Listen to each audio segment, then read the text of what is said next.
As the debt ceiling limit approaches, House Republicans have dismissed talks of a temporary hike, saying such a plan merely kicks the can down the road while ignoring our continuing fiscal crisis.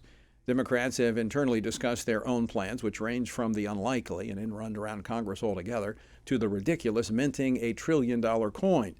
But with an agreement between President Biden and Speaker McCarthy as the best possible outcome, will the president agree to negotiate in good faith? Join me now to discuss this and more is Senator Tim Scott. He serves on 5 Senate committees, including the Senate Finance Committee and the Senate Committee on Foreign Relations. He represents the state of South Carolina, and he's headed to the Senate floor for a vote, so he joins us by phone. Senator Scott, welcome to Washington Watch. Well, thank you so much, Tony. Good to be back on with you. It's good to talk with you, Senator. Let me quickly get your thoughts on the upcoming debt ceiling negotiations. Has the president painted himself into a corner? He certainly has. Listen, Tony, one of the problems that we have in America is that this radical left proposal that comes from Joe Biden's proposal is to do absolutely, positively, unequivocally nothing. That is not a proposal. The House has passed a reasonable solution to the overspending of this country. Last year, Tony, we had $1.2 trillion of overspending. This fiscal year, it's going to be $2 trillion. If there's ever a time for us to negotiate on the debt ceiling, it is now. I would recommend following my mama's wonderful model. She taught me there's dignity in work. Why not restore work requirements for every able-bodied American? If you can, you must work. That is a simple way of restoring dignity, lowering our spending, and making America the best we can be. Senator Scott, I want to play this clip again of Senator Schumer, who certainly is not paving the way for any types of negotiation with his over-the-top rhetoric. Play clip number 1 again. The MAGA Republican Default on America plan utterly reeks of MAGA Republican extremism. And it's not a plan at all. It is just a right-wing wish list thrown together in the House. The stench is foul. Senator, there appears no effort on behalf of Democrats to even arrive at some form of consensus. Tony, you're right. It's unbelievable to listen to the majority leader in the Senate. He might as well call all of us deplorables like Hillary Clinton. It is absolutely unacceptable that the radical left and Joe Biden continues to refuse to negotiate on a debt ceiling that's at $31 trillion, $98,000 per American, because they have not figured out how to turn off spending, because they are on a path to socialism, and they believe in this socialist utopia that has never been, never will be, and certainly not in America. So, Senator, final question on this topic. Where do you see this going? What do you think the outcome will be? I think we have to stay where we are. We cannot afford to pass a debt ceiling without actual concessions. I am one of over 30 senators today. We're getting close to 40 senators who've already signed a letter saying I will vote no on a debt ceiling increase without concessions on spending. It is what's right for America today, but more importantly, it's right for unborn Americans tomorrow. We cannot just shackle them with $90,000+ of debt as soon as they're born. You mentioned the unborn, Senator, and I want to switch topics here for a moment. You are pro-life. We go way back. You've been a champion for life in the Senate. You are on the Senate Foreign Affairs Committee. It's been about 20 years since former President Bush, launched the President's Emergency Plan for AIDS Relief. It's called PEPFAR for short.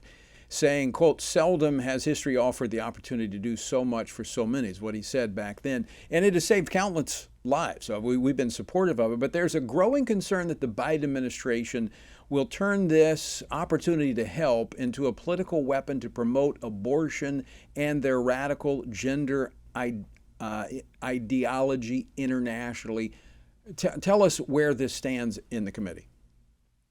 Well, we certainly cannot allow for a single penny, not one red cent of our taxpayer dollars to go to funding abortion here at home or abroad, number one. But number two, there's another provision that's equally as damaging and dangerous.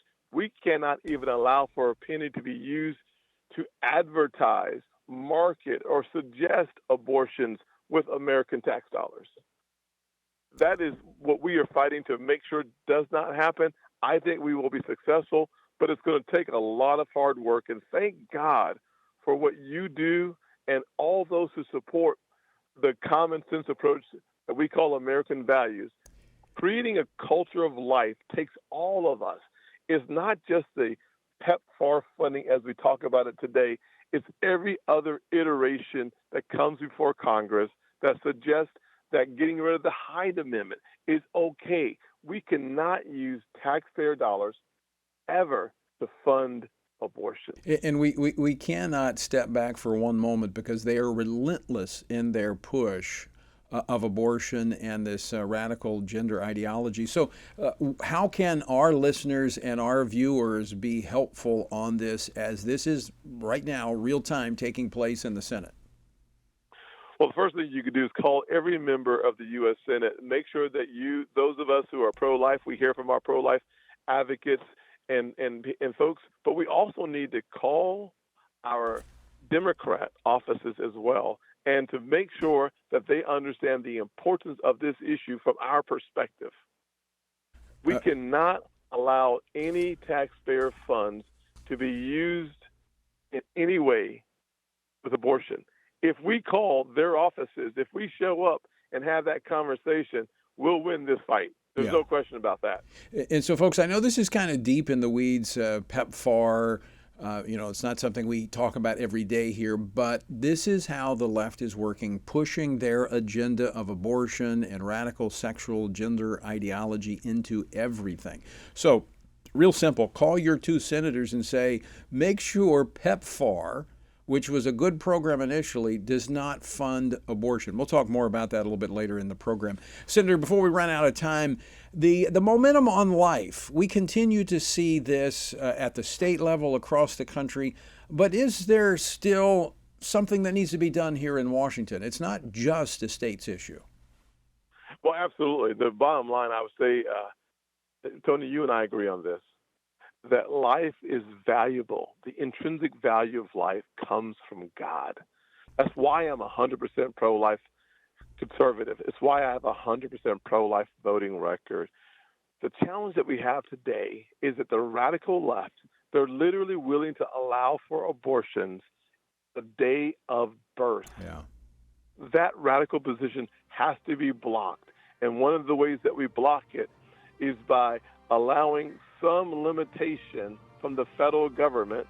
SBA has said somewhere 15 weeks is the maximum threshold. They'd like to have it more conservative, but they find acceptable a minimum of 15 weeks of limitation. If you can get further down, a maximum of 15 weeks of limitation. We have to make sure that because the Democrats will not allow this issue to rest in the states, because the federal Democrats want to make this a national issue, we have to block them from doing so. But I'll be honest with you, Tony, unless we win the hearts and minds of the American people,